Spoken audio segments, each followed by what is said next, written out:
My name is Ashley Klein-Jimenez. You are joining us for our web conference titled Dating Matters, Strategies to Promote Healthy Teen Relationships. Prevent Connect is a national project of the California Coalition Against Sexual Assault, sponsored by the U.S. Centers for Disease Control and Prevention. The views and information provided in this web conference do not necessarily represent the official views of the U.S. government, CDC, or CalCASA. So today's web conference is going to be focused around CDC's comprehensive teen dating violence prevention model called Dating Matters. And we have a great lineup of presenters today who are going to be sharing about the Dating Matters models, the latest research evidence on the effectiveness of Dating Matters, the brand new toolkit, which has all sorts of great things that I'm super excited to hear more about. And then we also have an opportunity to hear from a practitioner who's implementing Dating Matters. And so that is always really exciting. One thing that I'd love to just start with, though, is that, there's 174 of you on this web conference currently. People are continuing to join, but what strategies are you all currently implementing to prevent teen dating violence? Because I bet that not all of you are implementing Dating Matters. So what are you implementing? We'd love to just see the range of strategies that you're currently implementing, whether it's some type of curriculum in a school-based setting or maybe outside. Let us know. Head over to the text chat and let us know, and while we wait for some of your comments around that, I mentioned that we have a whole lineup of guests today. So we have a whole team from CDC, Sarah DeGue, Phyllis Neolin, Phyllis, I'm sorry if I mispronounced your last name, Leanna Stefan, Sarah Roby, and Vi Lee. So we are so excited to have you all joining us. And Sarah, I'm going to pass it over to you in just a minute, but before I do that, I want to ask you a question. So I'm going to ask our audience a question. So let's see. And Sarah, you can also see that folks are popping their answers into the text chat about what they're implementing. And so I see safe dates, green dot, bringing in the bystander. There's all sorts of strategies, school policy, youth leadership campaigns, training school staff. So lots of different strategies that folks are implementing right now, which I think is really great for us to see. And then I'm asking this polling question about how familiar are you with Dating Matters? And you can, I think I'm broadcasting the results, so hopefully you can see that on your screen. And you'll see that there are a couple people who are implementing Dating Matters. We have folks who viewed the materials, but the majority of folks have heard of it but have never done like a deep dive into looking at the materials or using it. And then there's about 30% of folks who've never heard of it. So it's great that you're on this web conference, because if I asked you that after this, things would change, because you're going to learn all about Dating Matters. So I'm going to take that polling question away, and then I wanted to ask you a second one. And just give me 1 second. Well, I might have to come back to that one. So I'm going to move on. But it was really asking folks if you all have looked at the toolkit. And so the toolkit has been online now. Oh, here we go. And so it would be great to know if you are familiar with the Dating Matters Toolkit. And so there's a couple different answers that you should see on your screen. Maybe you are frequently using the toolkit. You've used the toolkit once or twice. You've heard of it, but you've never used it, or you've never even heard of it. And so Sarah and CDC team, you should see how folks are voting on this question, and it looks like the majority have either never, the majority of folks have never used it. Some have heard of it, but the majority have not heard of it before attending this web conference. So once again, it's really great that we're doing this, because I know that there is some really awesome stuff that you have to share around that. So Sarah, I'm going to hand it over to you. and to kind of start walking us through Dating Matters as a model, and then we'll get to the effectiveness and the toolkit. All right. Thank you so much, Ashley and Tori, for the introductions and for setting this up. We're really excited to be here today to share Dating Matters with you, and especially the toolkit, which we just launched a few weeks ago, and so we're really excited to be talking more about that.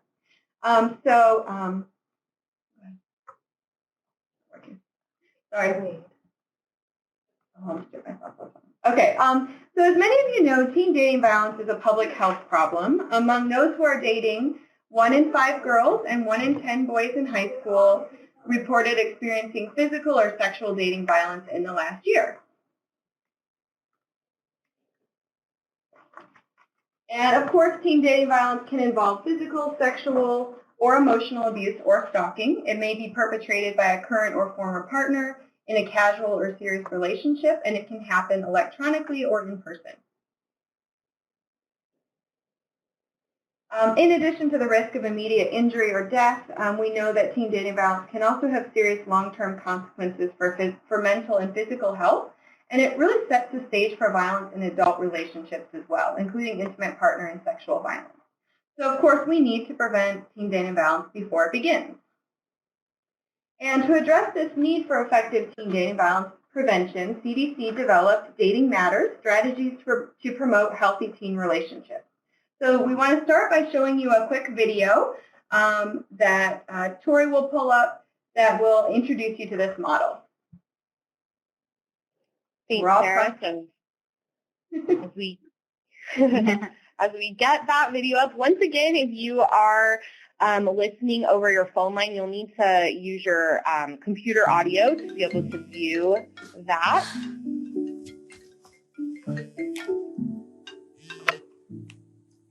Hi, are you okay? I'm sorry. Seriously? You're apologizing to him? He needs to leave you alone. Unhealthy relationships can start early and last a lifetime. The Centers for Disease Control and Prevention developed Dating Matters to prevent teen dating violence before it starts. Dating Matters is based on the best available evidence about what works to prevent teen dating violence. It is a comprehensive prevention model that focuses on 11 to 14-year-olds with prevention strategies for youth, their peers, families, schools, and neighborhoods. The model includes 7 core components. Youth programs provide middle schoolers with the knowledge and skills they need to have healthy, safe relationships. Parent programs equip parents with skills that encourage positive interactions and communication with their children. A training specifically designed for educators to help them understand the risk factors and warning signs of teen dating violence. A youth-focused communications program that reinforces key prevention messages through social media and events, led by high school-age brand ambassadors. And 3 components that work at the community level to build capacity for comprehensive prevention, identify and track data on teen dating violence, and inform local policy. Together, these components help create environments where young people can have respectful, healthy teen dating relationships free from violence. To learn more about how Dating Matters can work in your community, visit www.cdc.gov/violence-prevention/dating-matters.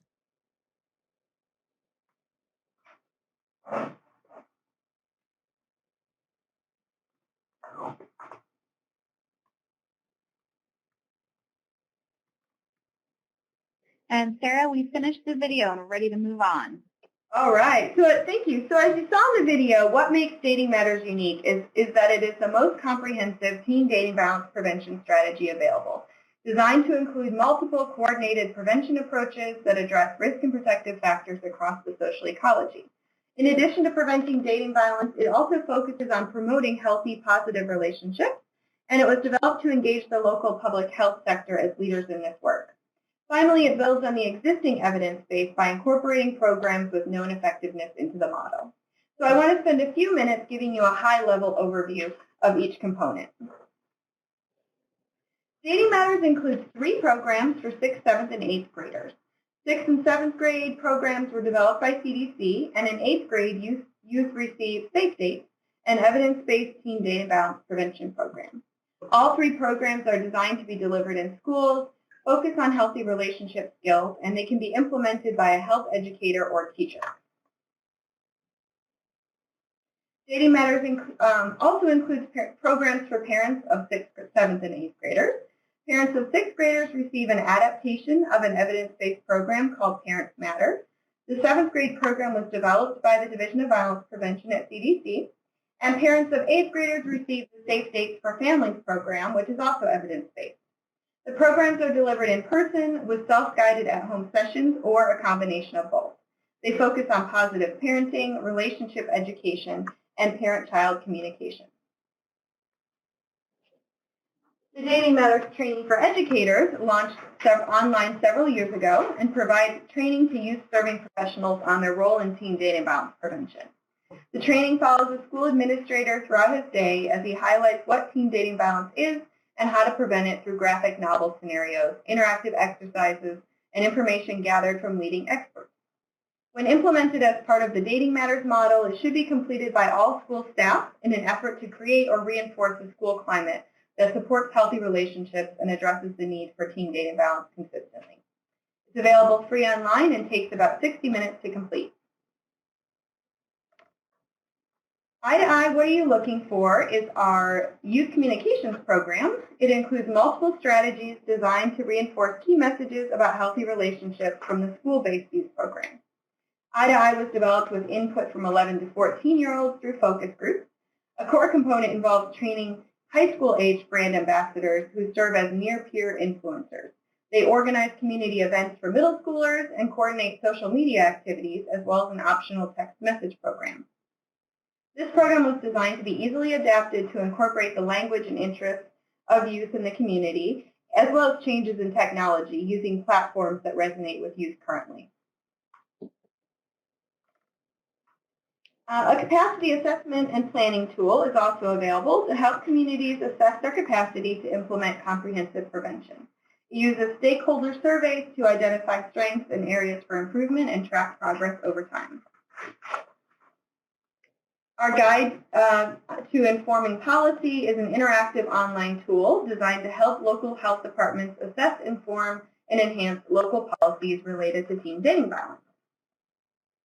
And the final component is the Dating Matters Guide to Using Indicator Data, which was developed to help communities identify and track relevant publicly available data sources to better understand local trends in teen dating violence, identify strengths and needs, and conduct program evaluation.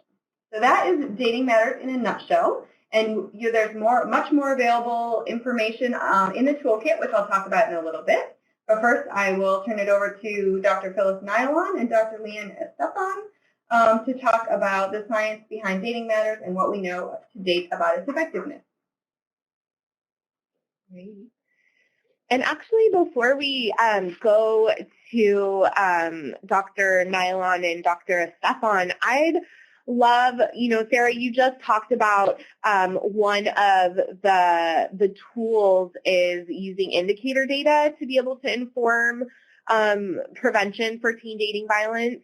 And I'm wondering from the folks in our audience, number one, what kind of local data are you using to inform your violence prevention efforts currently, and how do you use it? And I know that, we've done web conferences before thinking about what kind of local data do you use and where do you find this data, and then how do you use it to inform. So this is a conversation that we've been having. So for the folks in our audience, if you have thoughts about how you're using local data to inform your teen dating violence prevention efforts, we'd love to hear what that is, whether that's some type of surveys or data that you're getting from the schools that you're working with. So let us know, and we'll come back. We'll circle back to that question. So Dr. Nylon, I'm going to hand it over to you. Great. Thanks so much. And thank you, Sarah, for that very thorough description of all the different components of Dating Matters. So after we developed the Dating Matters prevention model, we went on to the next phase of the project, which was to do a demonstration project and then overlaid on top of that an evaluation, an RCT, to evaluate its effectiveness. So through a non-research cooperative agreement, we funded 4 sites to implement the Dating Matters model. The funding announcement was designed to fund local health departments in cities with a metropolitan statistical area, or MSA, of over 1 million people, to choose 10 to 12 neighborhood-based middle schools in neighborhoods with above average crime and economic disadvantage, so high-risk neighborhoods, in which to implement one of 2 models of teen dating violence prevention. The local health departments understood that CDC would be randomly assigning the schools to the model of teen dating violence prevention that they would implement. We awarded cooperative agreements to Alameda County in Oakland, Broward County in Fort Lauderdale, Baltimore City in Baltimore, and the health department of the city of Chicago. So we evaluated Dating Matters, as I said, in a sample of high-risk urban communities, which again we defined by above average rates of crime and disadvantage, in order to address a gap in the literature. Most prior evaluations of teen dating violence prevention programs had been evaluated in majority white, suburban, and rural areas, despite evidence that youth in disadvantaged neighborhoods might be at higher risk for teen dating violence exposure, as well as other forms of violence exposure. The decision was made to conduct a comparative effectiveness cluster randomized controlled trial, comparing the Dating Matters comprehensive intervention to an already evidence-based teen dating violence intervention. This made sense for practical reasons. We knew that with its multiple components, Dating Matters would take more effort and resources to implement than a single component curriculum, so it made sense to see if it was significantly more effective than what was already available to communities and was evidence-based. Additionally, it meant that students in our comparison group were getting an evidence-based program for teen dating violence prevention, and we didn't have a research arm where some students were participating in the evaluation but didn't get any programming. Given that we were working in at-risk, under-resourced communities, this made sense as well. Safe dates only, as implemented in 8th grade, was therefore our standard of care condition. It's important to note, though, that in comparing to an already evidence-based program, it becomes harder to find significant differences. So the effect sizes that we'll discuss a little later in the presentation are the effects of Dating Matters over and above the effects of safe dates. To examine student-level outcomes, we surveyed students in the fall and spring while they were in middle school, so 6th, 7th, and 8th grades, and once per year after the middle school implementation was over, when they moved on to high school. Depending on the cohort, students were either followed through 10th or 11th grade in order to see if the effects of the program were sustained even after implementation was complete and as the kids aged into more mature and intimate relationships. Papers on the middle school outcomes are complete. These analyses focused on 2 cohorts of students. Implementation and the demonstration phase lasted for 4 school years. So those kids who were in 6th grade in the first year of implementation and those in 6th grade in the second year of implementation were students who had the opportunity to be exposed to all 3 years of components of the Dating Matters model if they were in a Dating Matters school. The first paper, which I'll talk about in a minute, was on the primary outcomes of the Dating Matters trial, so teen dating violence and other relationship outcomes. And that was published in May of this year in the American Journal of Preventive Medicine. Other papers on the secondary outcomes, which are things like bullying, delinquent behavior, and sexual harassment, are under review and are forthcoming. We are finalizing the high school data now and hope to have follow-up papers submitted next year. Now I'm going to pass it over to Dr. Leanne Estefan, who's going to talk a little bit about our sample. Thanks, Phyllis. So here, as Phyllis mentioned, is some information on the sample for which we examined outcomes in middle school.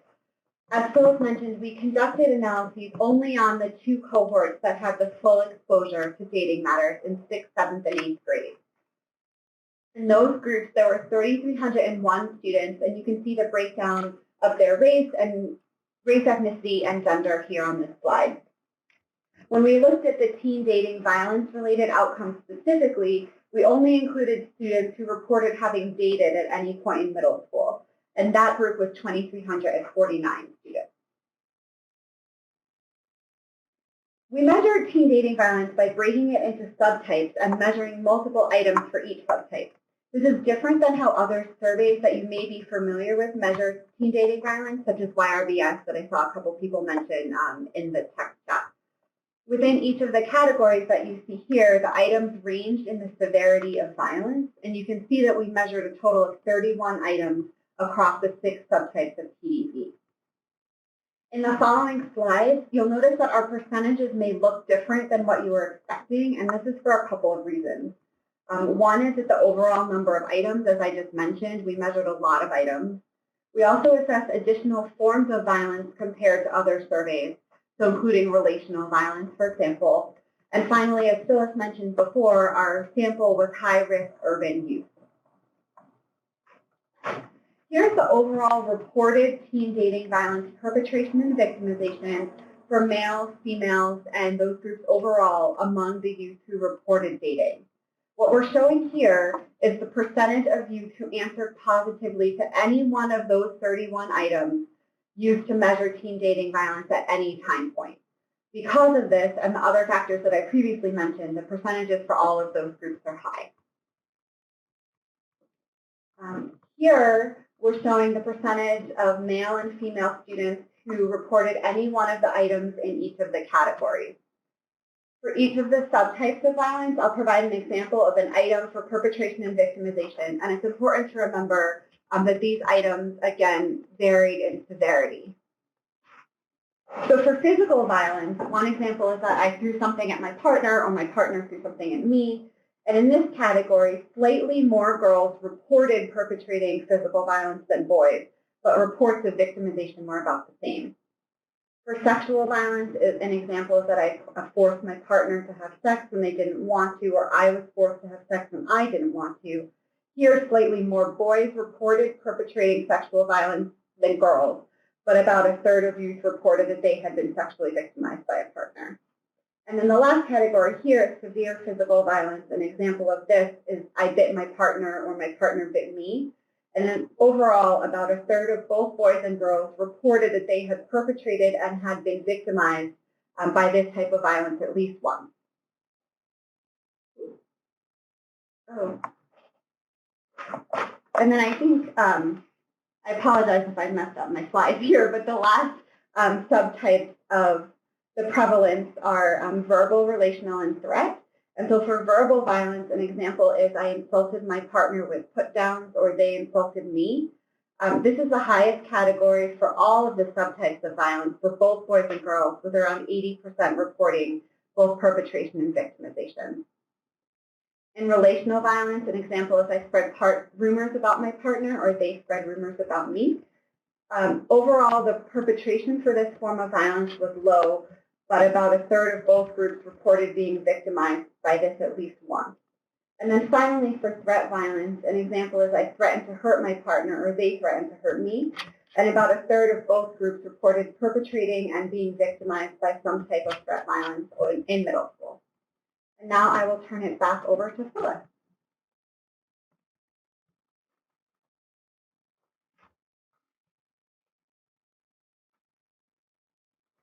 Okay, great. Thanks, Leanne. So I'm going to switch gears. Thank you for kind of giving the overview of what our sample looks like in respect to teen dating violence. I'm going to switch now to talking about the trial results. This first slide shows our statistical analysis process for all of the middle school outcomes, but again, I'll just be presenting data from the first paper on our primary outcomes. So basically, after dealing with missing data, we use multiple group structural equation models using latent variable modeling for each outcome. I can talk more about the specific type of analysis if there are questions, but basically it compares multiple groups for each outcome. We had 8 groups for each model. So there's 2 cohorts of kids that we talked about, the 2 grades, and then we looked at the groups separately for boys and for girls. And then among each of those 4 groups, boys in cohort 1, boys in cohort 2, girls in cohort 1, girls in cohort 2, we compared the Dating Matters and the standard of care students.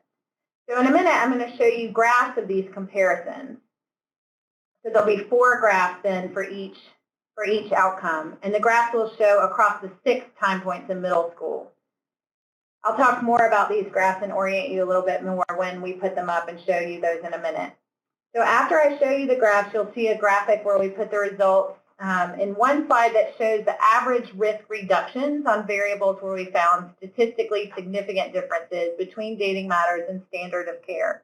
These average risk reductions represent the average, so across groups and across time points, improvement, or in this case, reduction, on each outcome for students who receive Dating Matters relative to the comparison student scores. So again, on this next slide, the first paper that again was published earlier this year assesses the effects of Dating Matters compared to the standard of care condition among middle school students on teen dating violence perpetration, teen dating violence victimization, the use of negative conflict reduction strategies, and the use of positive relationship behaviors. And we hypothesized that students exposed to Dating Matters would experience less of these behaviors compared to the standard of care. So this is the first graph. I'm going to orient you to what's here, and then the other graphs, the other slides for the other outcomes will look similar to this. So first, to facilitate comparisons across items within each variable and across variables, all of our outcomes are scaled on a % of maximum score or POM scale. So the time point averages that you'll see for teen dating violence perpetration represent the % of the maximum score on a scale of 0 to 100%. So 0 means no reports on teen dating violence on any behaviors, and 100 would mean 100%, so reporting every single behavior at the maximum amount of time that you could report it. These are low % maximum scores showing that we had low base rates, thank goodness it is middle school, on reports of teen dating violence perpetration. But remember from what Leanne just showed us that this doesn't mean a small percentage of kids were reporting teen dating violence. It just means that in middle school they were reporting relatively low levels of each behavior. On these graphs that you're looking at, means that are not statistically different from one another are constrained in the modeling process to be equal. So every place on the graph where you see a difference between the Dating Matters student scores and the standard of care student scores, that difference reflects a statistically significant difference. So as you can see here, in all groups, Dating Matters students were reporting lower levels of teen dating violence perpetration than the standard of care students at almost all follow-up time points. All right, moving on to the next slide. This shows teen dating violence victimization, but on the same scale and with the same layout. So as you can see here, in all groups and across all follow-up time points, students in Dating Matters schools were reporting lower levels of teen dating violence victimization than students in the standard of care schools. And that's, again, across middle school. This graph shows the use of negative conflict resolution strategies on the same scale and, again, with the same layout. As you can see here, in 3 of the 4 groups and across most follow-up time points, students in Dating Matters schools were reporting lower levels of use of negative conflict resolution strategies than students in the standard of care schools. And these strategies were things like shutting down and refusing to talk to a partner or throwing insults at a partner during times of disagreement. We did not see significant differences on reports of positive relationship behaviors, so we don't have a result slide for that outcome. Basically, all the kids in all the groups reported very high engagement in positive relationship behaviors, things like talking through a conflict calmly with their partner. So this is the summary slide that shows the relative risk reduction. And as you can see, across all groups and across time points, Dating Matters students reported 8% relative risk reduction compared to the standard of care kids on teen dating violence perpetration, 10% lower scores on teen dating violence victimization, and 6% lower relative risk on negative conflict behaviors than standard of care kids. And please remember that these effect sizes are above and beyond the effects of safe dates. So I'm going to pass it now back to Sarah, who's, oops, nope, we're going to have another chat.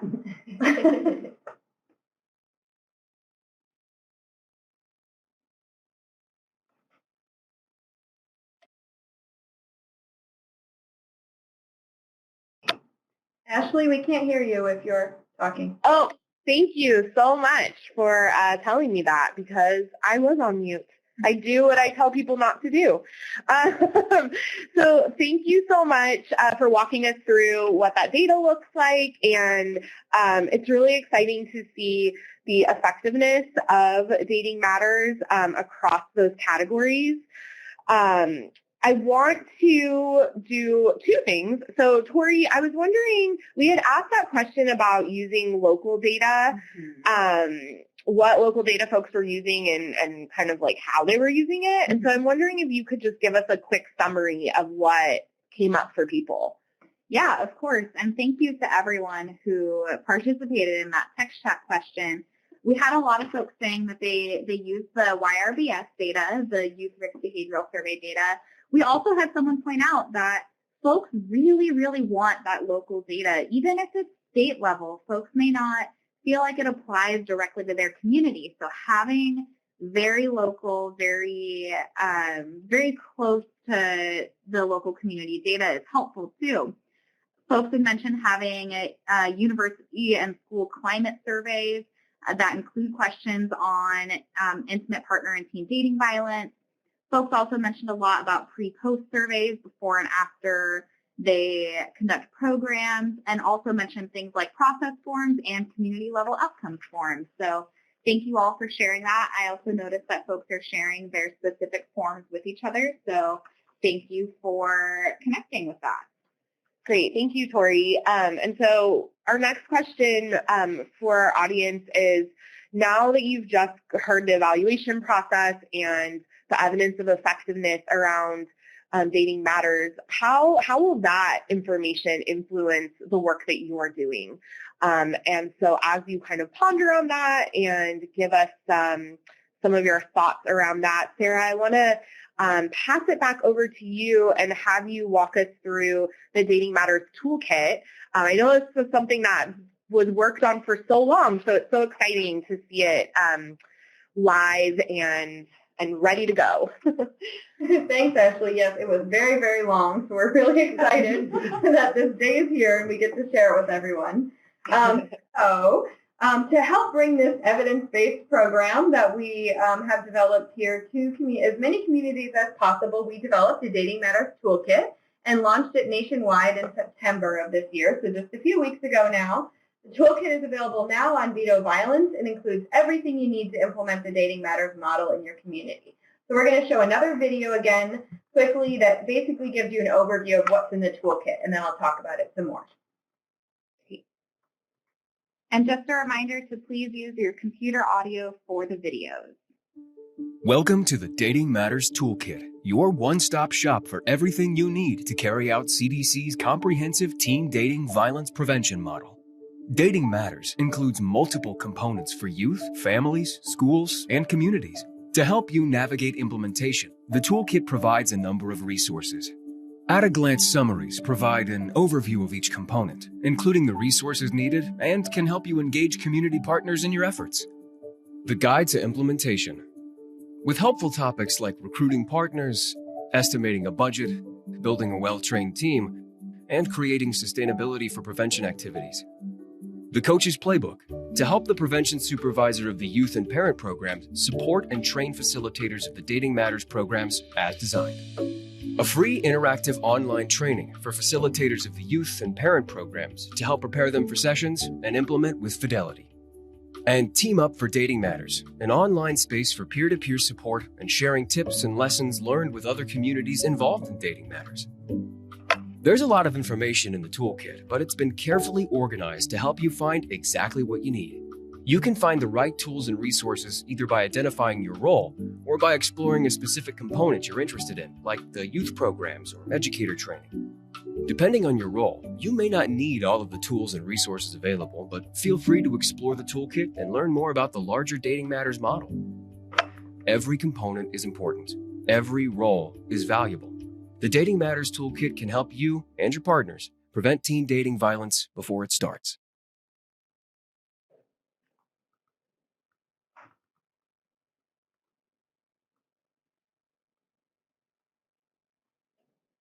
Okay. All right.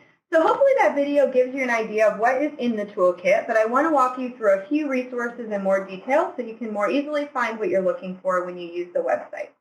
On the screen, you'll see a link to the toolkit page, and one of us, I think Tori, is also going to post, posted a link to the toolkit in the comments as well, so that you can go ahead and click on it if you want to follow along while we're talking or save it for later.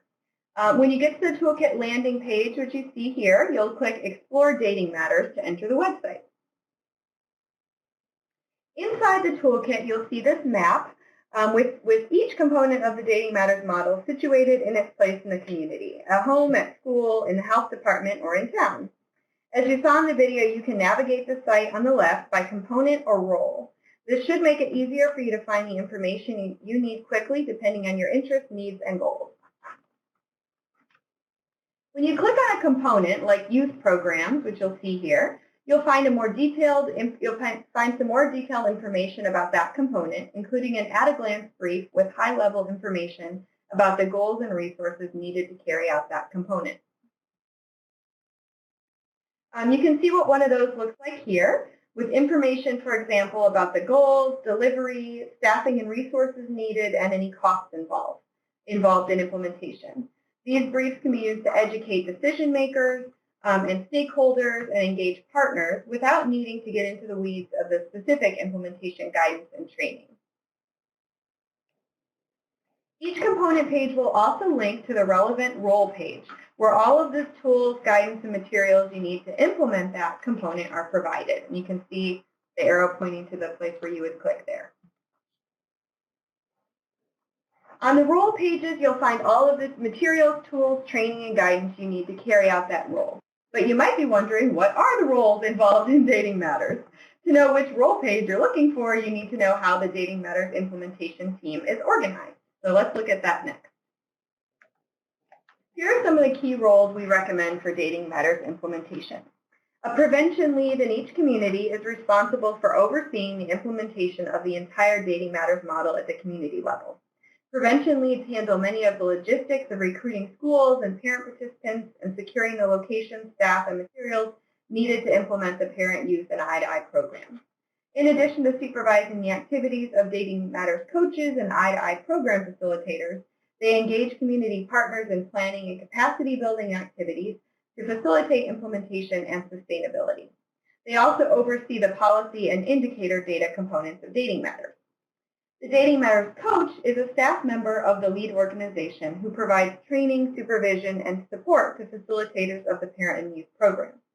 They guide program facilitators through their online and in-person training, which we'll talk about in a moment, including observing them in action and providing feedback and support. Coaches may also be responsible for hiring youth and parent program facilitators and securing facilities and program materials. The coach has a critical role focused on ensuring the quality implementation with fidelity and well-supported program staff. Eye-to-Eye program facilitators oversee implementation of the Dating Matters Youth Communications Program. Facilitators can be staff at the local health department, school, or other community organization with experience working collaboratively with youth. Eye-to-Eye program facilitators train and supervise youth who serve as Eye-to-Eye brand ambassadors and supervise their activities and community events. There may also be staff, not shown here, charged with carrying out the components related to indicator data tracking and policy. It's also possible that the prevention lead at the local health department or lead organization might also implement those components. These roles are all recommended and the guidance is organized around them, as you'll see, but I want to emphasize that they are also flexible to the needs and resources of individual communities. One staff member might fulfill multiple roles, or a community may need to build capacity further before engaging all of these roles. But no matter who is carrying out these activities, the materials and guidance they need will be available in the toolkit. I want to highlight two of those critical resources now. the guide to implementation, and the coach's playbook.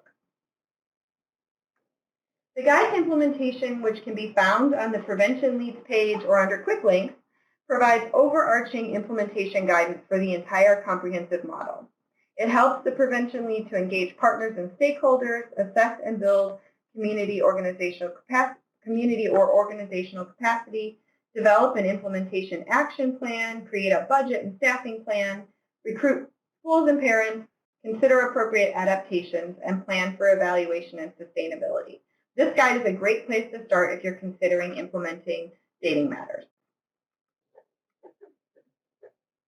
The coach's playbook also gives coaches the information and tools they need to oversee youth and parent program implementation in the community and ensure that facilitators are well-trained, supervised, and supported in their work. The playbook includes the in-person training sessions that coaches engage in with facilitators to supplement their core training through the online program facilitator training, which Sarah Roby will talk about now. Thanks, Sarah. So as part of the translation process from the demonstration project to national dissemination, the Dating Matters team created a new online training for facilitators of the youth and parent program. Instead of week-long in-person trainings, new facilitators can now complete all of their training online, reducing the cost and logistical hurdles of training new staff. In order to access the training, you will need an access code. The Dating Matters coach or person at your site overseeing the training can request a code through the Toolkit website. They will provide the same code to everyone at the site. Click the Start Training button to enter your code and access the training. A link to the community access code will be posted in the comments, just FYI. Once you're inside the training portal, you'll see 3 modules: an introduction, parent, and youth. The training is narrated by Viviana. She walks users through the training and provides content and information in short live action videos. The training also includes interactive exercises and knowledge checks. The content across 3 modules varies. For instance, Module 1 provides information about dating matters and general facilitation skills to deliver the program effectively, like the importance of fidelity, reporting suspected child abuse and neglect, how to keep a group moving, how to encourage discussion, and managing different personalities. Module 2 provides information about the Dating Matters 6th and 7th grade parent programs. Topics covered include why the parent programs are important, specific information about how to lead groups of parents, session overviews for each of the sessions with parents, and potential challenges you may encounter during your work with parents. And lastly, Module 3 provides information about the Dating Matters 6th and 7th grade youth programs. Topics covered include why the youth programs are important, specific information about how to lead groups of students, session overviews for each of the sessions with youth, and potential challenges you may encounter during your work. As Sarah mentioned before, this online training is designed to be supplemented by in-person activities conducted by the Dating Matters coach. It should take less than 10 hours to complete all of the online and in-person training activities for youth and parent programs, unless if you're training to implement only one set of the program. So next, the following videos provide clips from the training and show the types of content and examples of interactive exercises you may complete. So as we start up for video 1, the first video starts the training and provides an overview of the Dating Matters model and its components.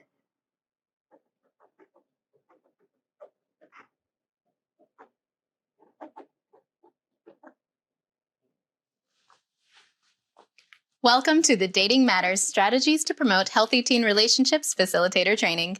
This training will help you learn to deliver the Dating Matters youth and parent programs in your local community. As part of today's training, we will take you on a journey through places that teens frequent to help remind you of how and where they spend much of their time. These are the places where relationships form, behaviors are learned, and sadly, where teen dating violence can occur. I'll be your guide for the training, and we will walk through a teen's world together, at school, on the playground, at home, on a computer, and even inside a teen's very complicated and developing brain. Ready? Let's begin. The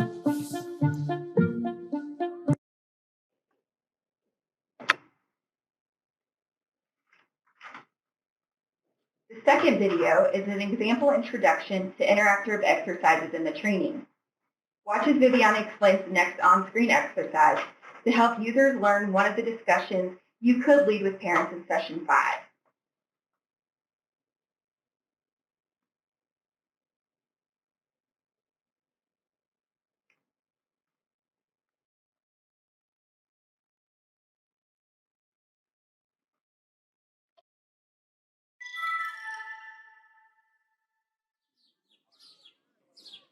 Session 5, Parents Are Role Models, sheds light on the realities of unhealthy relationships and what parents can do to help their children embark on healthy ones.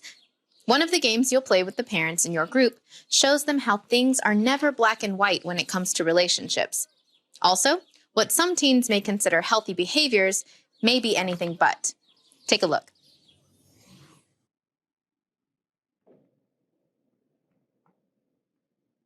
And the final example from the training shows the youth program's end-of-module interceptions, which provide examples of challenges you may encounter while working with your students. Interceptions provide knowledge checks and reinforce important points from the training. Watch as Mara redirects the student in the following interception.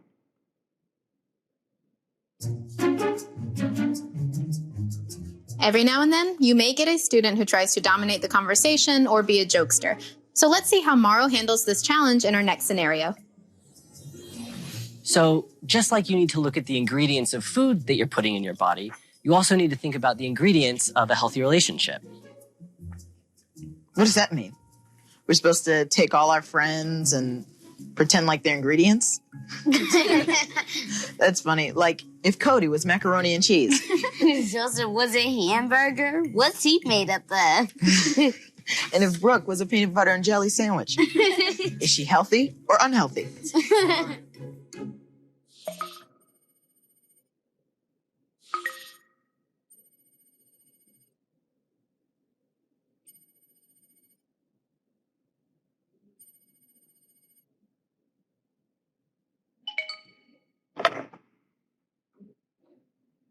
So it's normal to want to make jokes when we're talking about things that can feel a little bit sensitive, but let's make sure that we get back on track. So back to talking about healthy ingredients.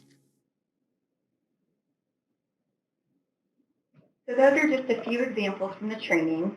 We hope they give you a good idea of all of the content and interactive exercises included. And next up, V will let you know about Team Up, Dating Matters' free online community of practice. Thanks, Sarah. We have a chat. Yes. So before we pass it over to you to hear about the community of practice, we wanted to hear from our audience now that you've seen the toolkit and all of those great videos that you can access on the website. We're wondering what are you thinking about using the Dating Matters Toolkit to advance your prevention work around teen dating violence? And so feel free to use the text chat. Any thoughts that are coming up for you? If there are certain aspects that you're really excited about using, we'd love to get a sense of what that is. And Dee, I'm going to go ahead and pass it over to you now. Thank you. So we have, as Sarah mentioned, an online community of practice called Team Up for Dating Matters. Anyone who's interested in implementing Dating Matters in their communities can join. And I think Tori's going to add a link to the chat box right now. Team Up is housed on Slack, which is accessible through a free mobile app, desktop app, or a web browser. It connects communities doing Dating Matters for peer-to-peer support and also allows interaction with 2 Team Up MVPs who are experienced facilitators that worked on Dating Matters in the demonstration project and are available to answer any questions you may have.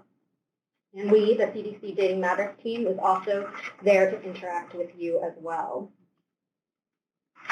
So to sign up for Team Up, you'll need to request access through the Toolkit website. You can find this link to sign up for Team Up through the Dating Matters, or the Toolkit website. The quickest way to access the link is to go to quick links at the bottom of any page. So you can see here on this slide, the button at the bottom, and the Team Up page will be under Tools.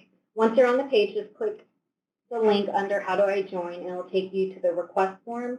You'll get an email with information on how to complete your registration within a few days, but we often get to it much faster. When you start creating your account on Slack, an important thing I want to point out is that due to privacy rules at CDC, you should only use your first name to sign up. So there will be a place that asks you for your full name and your display name. It's circled in red here, so please only use your first name for both.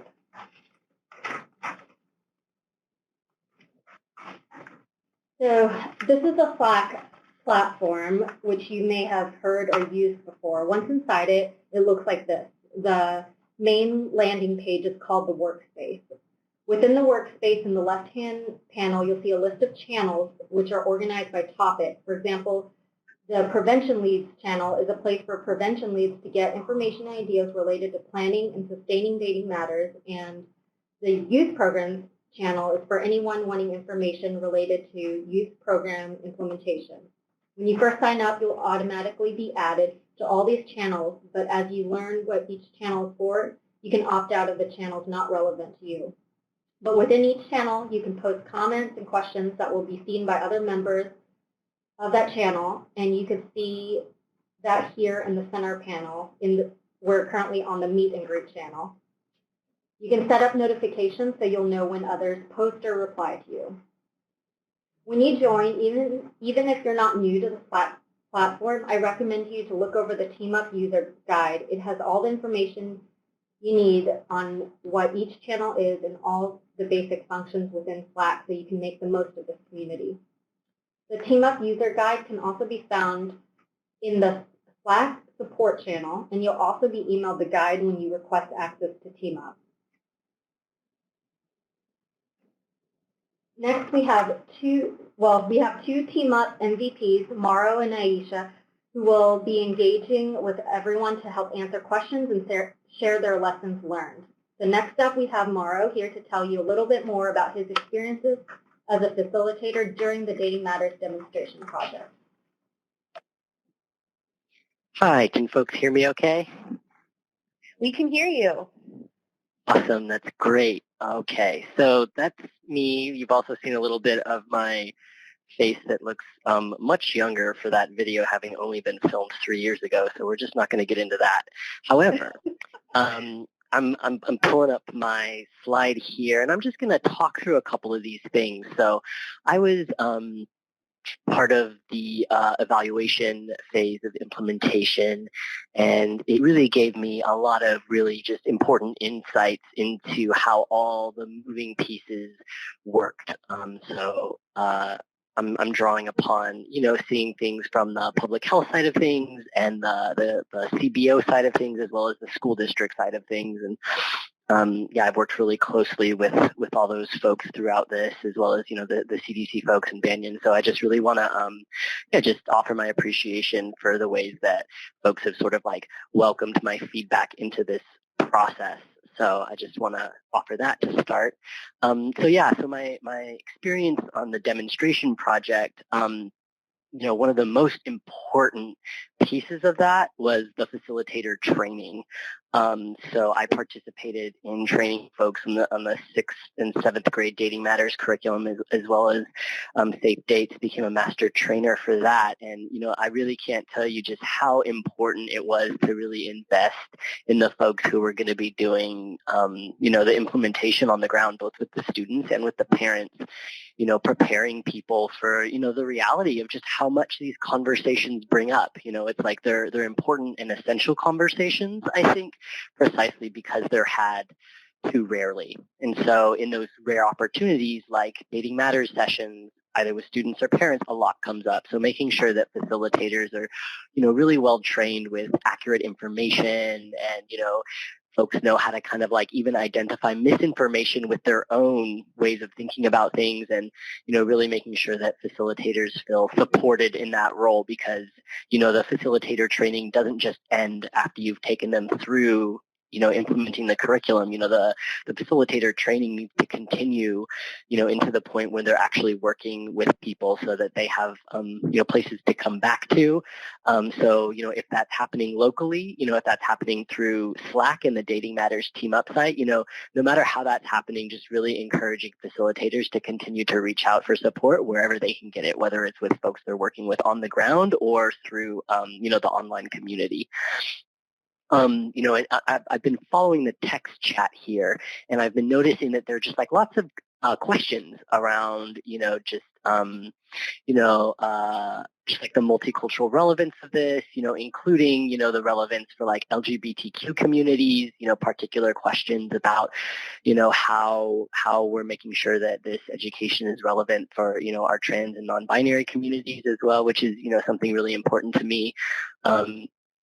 Personally and professionally. And I think that, making sure that, implementers feel like they can make the curriculum their own. And by that, I mean, a lot of it is really scripted, and so when folks start off, it's going to feel much more comfortable to follow the script. But I've found that, our communities are much more receptive to what we're bringing when it feels more natural or organic, and when it's also responsive to the lives they're living, the relationships they're in, the cultural contexts that they're in. I was part of the Oakland team, and Oakland's an incredibly diverse place, in terms of racial background and place of birth and language spoken at home, and families and heads of households who are LGBTQ. And so, depending upon the neighborhood or the school or the community I was in, I really had to make sure that I was speaking to the kinds of relationships that were present in that community, as well as the larger community and cultural context that shaped people's ideas of relationships. And a lot of this, can't be explicitly written into a universalized curriculum, because as soon as you particularize it for a given community, all of a sudden it stops being, as open and relevant for potentially other communities. So a lot of the work that we had to do locally was really figure out how, in the process of our facilitators or our implementers, making that curriculum their own, was really making sure that we brought our local experience of our communities into that implementation, and not being afraid to do that while still maintaining, fidelity to the messages, the sequencing of the lesson plans, the big ideas that we wanted to convey. And so really, holding that tension between, fidelity and relevance, and so that was something that we had a lot of, really dynamic exchanges, with our public health partners and our school partners and our larger advisory communities and the CDC. And so, we had a lot of pushback at the community level to adapt it and make it more relevant, and we really tried to do that. And so I think that's also one of the reasons why, folks reached out to me to help with this, is because, it didn't go perfectly at first, and we had a lot of work to do to make sure that it was relevant, and that was actually probably the most exciting part of the process, was, just really listening to our communities and trying to, find that balance. And so that kind of brings me to the new Dating Matters Toolkit, is this idea of balancing, how do you put your best foot forward and make sure that you're championing these efforts, whether it's coming through CBOs or schools or shelters or whatever format or, venue you're accessing your communities through, it's going to look really different, right? So it's like, I've worked in schools, I've worked in CBOs, I've worked, in just sort of like community-based education, and the context, sometimes the container matters a little bit more than the actual content you're bringing, because what's possible in schools versus after school programs versus, daytime versus evening, it really sets the stage. And so really figuring out what's possible within your container and putting your best foot forward while also managing realistic expectations across partnerships. One of the things we found is that, we were able to have a lot of successes because we really were receptive to a lot of the feedback that we were getting from our school communities, because we did ours through public schools, the middle schools. there were just a lot of frustrations where, maybe at first they didn't have a sense of how much of, kind of like a time and an energy burden it was going to be. And so, as we moved through the years of the demo project, is we really became a lot more upfront about sort of like what we were actually asking people to do. And so, I feel like transparency is a really important piece in this project because, you don't want to sound like you're only talking about the great stuff. And, obviously it's important to let folks know about the positive outcomes and all the potentials for that to go well. But at the same time, you also want to give folks a heads up about what some of the challenges are. And, when you're first starting something out, you can't know that. So when you're first starting out this project, like really making sure also to be transparent about how this is early, this is new, this is something you're testing out, and creating ongoing channels for feedback and creating relationships that facilitate honest feedback. That's some of the only ways that this is going to go successfully. And so, yeah, I just really want to kind of like emphasize that balance of best foot forward and realistic expectations and really coming in with a collaborative spirit. I know oftentimes like there can be a lot of resources, both, material, time, thought partnership that go into making these things happen. And so there's sort of like wanting to lean towards making sure that something works when there's that large of an investment, especially if it's coming from, public resources. But to really, allow those channels for frustration, allow those channels for questions, allow those channels for critiques, because that stuff only strengthens what we're able to do, right? Especially around those questions of inclusion, right? Whose relationships are we talking about, right? We may think we're talking in universal ways, but we might not actually be. And the fact that we don't even know whether or not we're speaking in relevant or meaningful ways to all our different communities just shows that we have openings for work that we can do to really learn about like what are young people's relationships looking like. Right now, I'm now 20 years removed from the oldest person in middle school, right? That means that's a full generation, right? So now I have to really do a lot of work to exhibit some, intergenerational humility to never approach young people's relationships from a place of judgment, but just curiosity and trying to learn like what is differently difficult about being a young person today. So I think that's also a really important piece is sort of like adult supports, adult advocates is to really, just really exert a lot of like intergenerational humility and learning how young people's relationships are very different than the ones that I was thinking about and engaging in when I was in middle school and high school. So I'm going to leave it at that for now, but, I'm going to be around and I'm going to be happy to answer anyone's questions. And I hope that this context and direct experience implementing the program, has been helpful for folks. Mario, thank you so much. That was, to hear from our CDC team is so valuable. And to hear from someone who's implemented the program is, it just kind of like takes it to that next level. So really, really appreciate you for sharing your experiences and getting to some of that. I mean, there were so many things that you said that I thought just really made what we just walked through in terms of the Dating Matters models and the toolkit like come to life even more. And so the Team Up community of support and connection sounds, like a really great place for folks to get that support in really being able to make the curriculum, as you said, your own and relevant to the folks or to the youth that you're trying to reach. And then the other thing that I thought was so important was the feedback loop and the collaborative spirit. And so just wanted to lift those points up. But thank you again for sharing your experience. I want to now say, what questions do you have for our presenters? And I have to say that Mauro and our CDC team has done such an awesome job of really being attentive and engaged in the text chat already. So thank you all so much. So many questions have already been answered. But this is really a great time to be able to ask questions that you have, whether it's around the toolkit, if it's around implementing the program. This is your time to ask those questions. So please go ahead and put those in the text chat. I did want to ask, so there was a question that came up around the evaluation. And I don't quite remember. I'm trying to scroll up to see who asked it. But the question was, what does it mean that the effects of Dating Matters are above and beyond safe dates? And so I was wondering if our CDC team could take that question. Absolutely.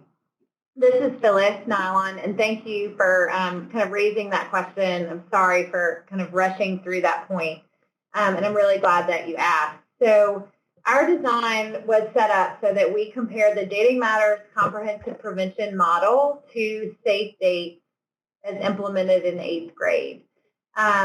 Because we didn't have a group who got nothing, we couldn't, in our trial, estimate, like give a separate estimate of the effect size, like how much effect there was for safe dates, right? Because to have that, you would have to have a different group who got nothing. But when we say that our effects are over and above that of safe dates, what we mean is that safe dates, in its own trial, conducted by its original developers, was established to prevent teen dating violence and to prevent some of the risk factors for teen dating violence, like some of the things we talk about with negative use of negative conflict resolution strategies. And we know that program, as originally tested, is effective at preventing teen dating violence. And since that was our comparison group, any effects that we find are effects that are sort of over and above what we already assume the effects of safe dates are in this particular sample. So we can't measure how effective safe dates is in this particular sample because we didn't have a group that got nothing for comparison for both Dating Matters and safe dates. But we do know that it's an already evidence-based program. It's been used in a lot of different contexts, and there have been other evaluations of it. So let's assume then that safe dates was as effective or roughly as effective as in the original trial. Then whatever significant differences and effects we see of Dating Matters, those are above the effects of safe dates only, right? Because that was our comparison. I don't know if that doesn't answer your question, please tell me and I'll try to kind of say it in a different way. Do you think that covers it, Ashley? Yeah, that makes more sense to me, Phyllis. So if folks still have questions, go ahead and let us know. But I really appreciate you taking time to kind of tease that out for us. I think the original question was like, as a non-researcher, can you explain this? So thank you so much for doing that. Gosh, so there are a lot of questions coming in, as I'm sure everyone sees. So and I know that some of these are being answered in the text chat, which is really great. And I'm going to pass it over to Tori for another question. Yeah, thanks, Ashley. So a lot of folks, and I know, Mauro, you touched a little bit on this and how you have implemented Dating Matters and trained on it in your community. But I think folks are wanting to maybe hear a little bit more from the CDC team about does Dating Matters cover LGBTQIA+ dating communities? How is this curriculum inclusive, or how can it be improved? So I'm wondering if anyone from the CDC team or Mauro, if you're still with us, can answer that question. Hi, so this is Sarah DeGue. Again, thank you for that question. Mauro kind of got at this a little bit, but essentially we designed Dating Matters to be a universal program, meaning that it's appropriate for all youth in middle school. And so it doesn't have content that's meant to be specific to any subgroup. However, we also designed it to be inclusive in terms of the kinds of relationships that it would address. And so there is content in both the youth programs and the parent programs that addresses same-sex relationships in adolescents and different genders. It also addresses the higher risk that the LGBTQ population experiences when it comes to teen dating violence and other forms of violence. And so some of that content is there, but there isn't specific material that would address that population separately from anyone else. And then Phyllis, I think, was going to say something about the evaluation piece of that as well. Yeah, so when we started the evaluation process, we started collecting data from students in middle schools. And because this was a federally sponsored data collection, we had to get additional approvals kind of beyond. We had, I think, 8 IRBs who looked at this, plus the Office of Management and Budget at the federal level, who had to approve our questionnaire. So we got a lot of feedback, and we got a lot of feedback on things that we would not be able to ask in middle school. So a compromise was that in middle school, we did not ask kids because there was concern from a developmental standpoint about their gender identity and sexual attraction. But we were able to add those questions to the evaluation once students reached high school. So we don't have data from the data we presented today was all from the middle school students. But once we get into the high school data, we asked kind of 2 questions. And again, this is still pretty rough proxy, but we asked about sexual attraction and about gender identity. Thank you, Sarah and Phyllis.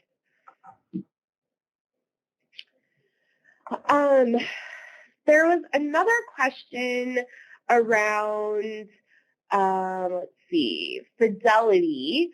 And so does the parent and student programs need to be utilized in order to maintain fidelity of the program? That question came from Sarah.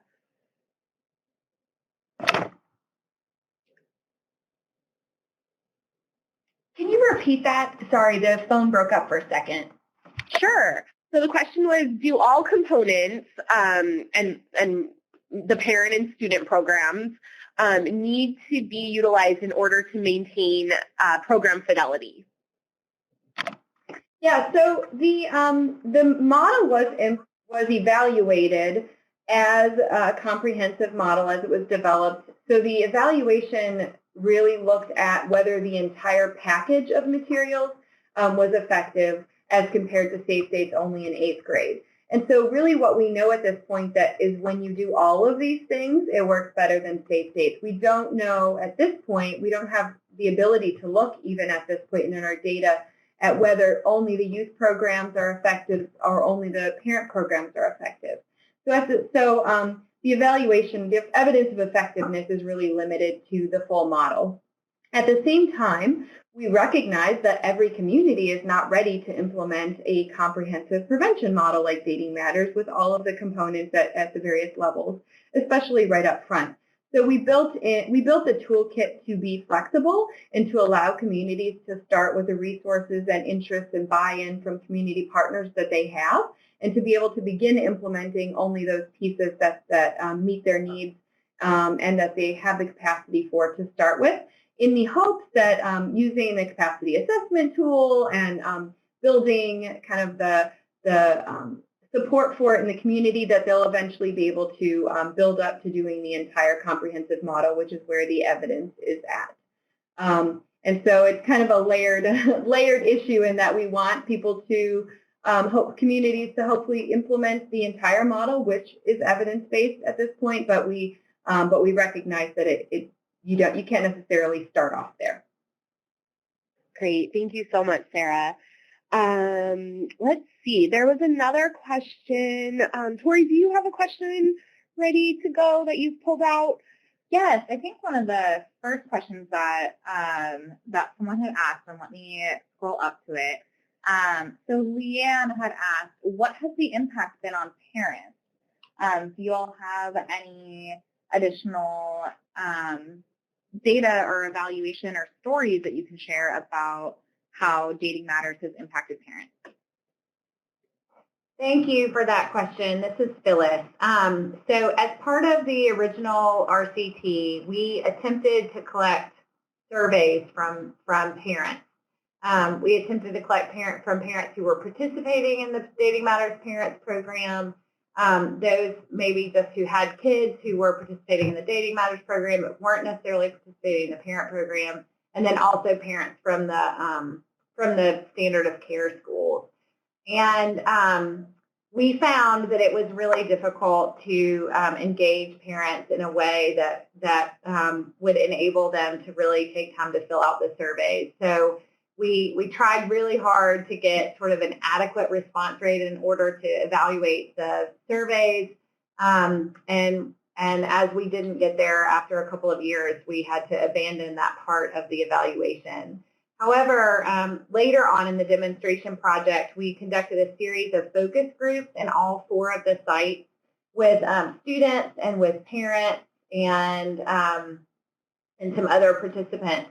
And the parents who were engaged in the program kind of in these focus groups, and we have not been able to kind of get this data out there in kind of an analyzed qualitative way yet, but just anecdotally, the parents reported that they really enjoyed the programs, that they got a lot out of the programs. And in most sites, we saw this reflected in participation. Often we'd have kind of a certain group of parents who would participate in the programs in the first year, and then we'd see that in the subsequent years, our participation rates went way up because those parents went back to the communities and said to their friends and neighbors, this is a great program. I really got a lot out of this. This is something that you should do. So we did hear that they liked kind of all 3 of the different parent programs. Again, the 6th grade parent program was all kind of a group format and required, attendance, which is difficult, as all parents know, to kind of get anywhere at any certain time after school and after hours. The 7th grade program was a combination of at-home stuff with your child and in-person activities. And then, of course, the Families for Safe Dates, the 8th grade program, is all at-home booklets that you do with your child. And parents in the focus group had participated in all of those different programs and reported really getting a lot out of them. But in terms of hard quantitative data, we did attempt to get parent surveys and just didn't get the response rate to really be able to do anything with those. Thank you so much, Phyllis. It's amazing how word of mouth has such a, an impact on people's, interest and just being able to share when they feel that things are important. So thanks for sharing about that and answering that question. I'm watching the text chat, and Sarah, you just answered a question, and I just wanted to highlight that there is adaptation guidance included in the guide to implementation for Dating Matters. So in case you missed that comment, there is adaptation guidance included, which is great. There was another question, and I'm not sure, CDC team, if you are aware of Dating Matters being implemented in rural areas, and if you had any thoughts on that. Sometimes, doing prevention in rural communities looks a bit different. Mm-hmm. Yeah, thanks. This is Sarah to you. We did not implement Dating Matters in any rural communities in the evaluation, mostly because one of the major gaps in the literature at that point was around teen dating violence prevention in urban communities, and so that was a gap that we wanted to address. But as Dating Matters is now out there in the world, free to be implemented by anyone, we're hoping that all kinds of communities will start working on Dating Matters, and that we'll be able to collect some additional implementation data in the future to learn from their experiences and to try to find out what's working there and maybe if there are some additional materials or adaptations that are needed in rural or other communities. That's a future question. Yeah, thank you. Looking forward to seeing how that develops. So I know when we were talking about the results of Dating Matters that we did see that there was a reduction in perpetration as a result of this program. But we have a question in the text chat about, do you have a program for the teens who are the perpetrator in the relationship? So I'm wondering if you all can speak to that a little bit more.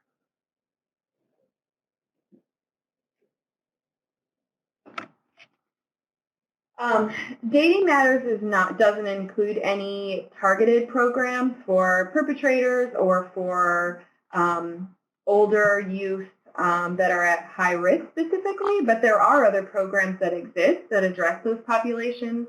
One that was evaluated recently by CDC is the Expect Respect support group, and that and other effective programs that address those populations are included in our technical package on intimate partner violence prevention, and we'd be happy to share that with anyone if you haven't seen it yet, but it's on the Division of Violence Prevention website, and it includes the most effective strategies that exist from our literature review on intimate partner and teen dating violence prevention. Not yet including Dating Matters, though, I'll say, since we just published those results. Right.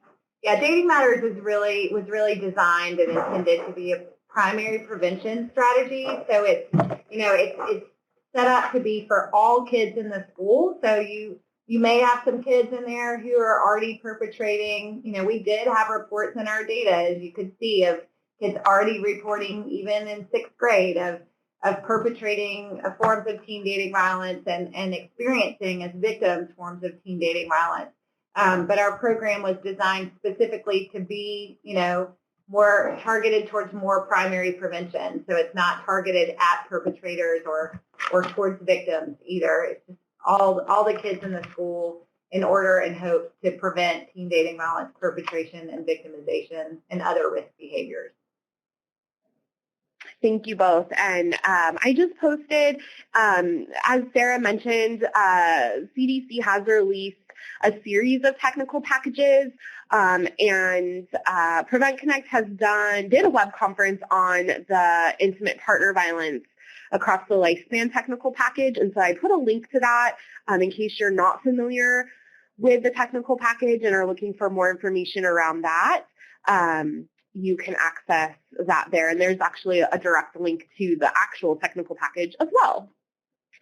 And so I see, Morrow, thank you so much for being so active in the text chat and answering so many questions that folks have.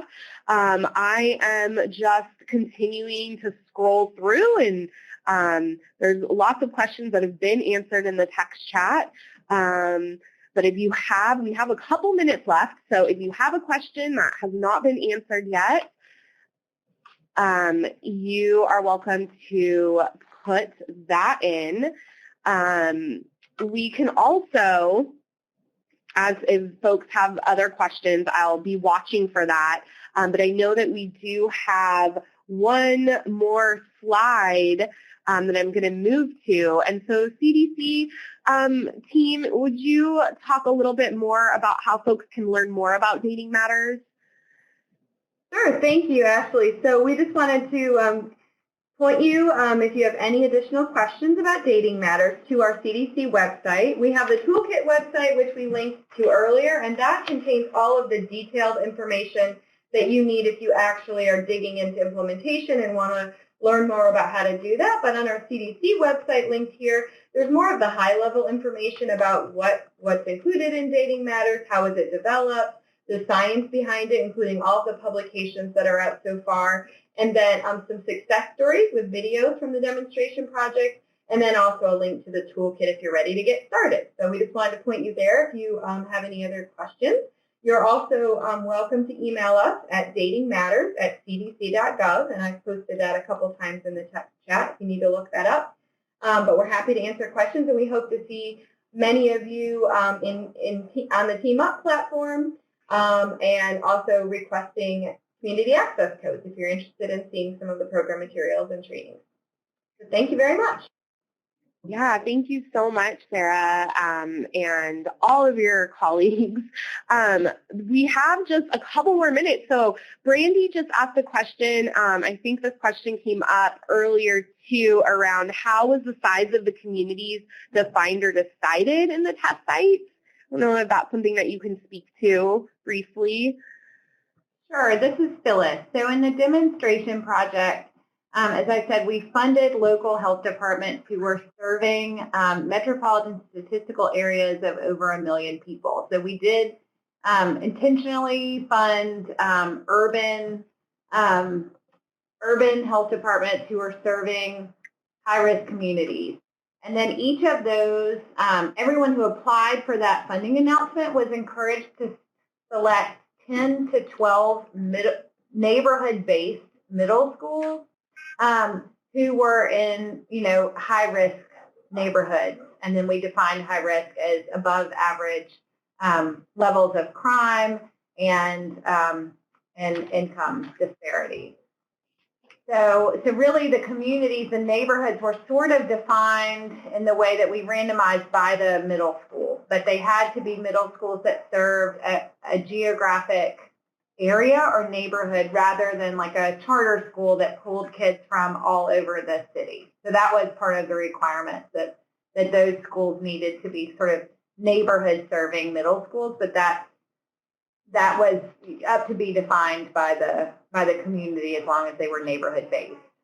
Does that answer that question? Thanks, Phyllis. I think it probably did. So thank you so much for taking that question. And I see Brandy's typing, so we'll see.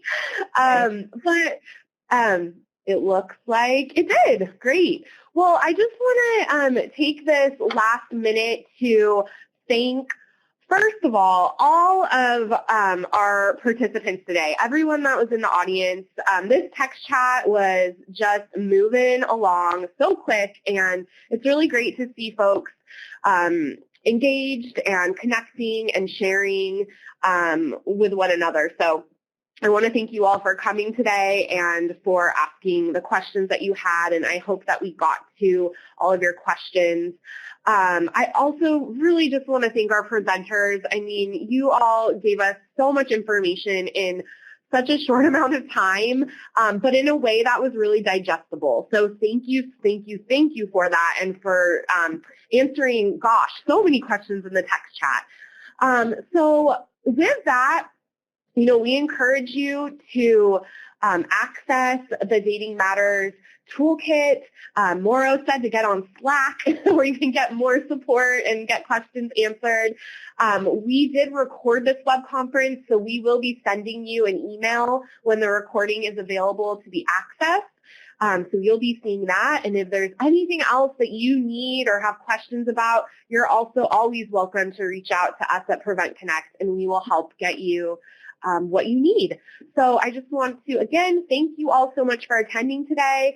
I hope you have a wonderful rest of your Wednesday and a wonderful rest of your week, and we'll see you on a future Prevent Connect web conference.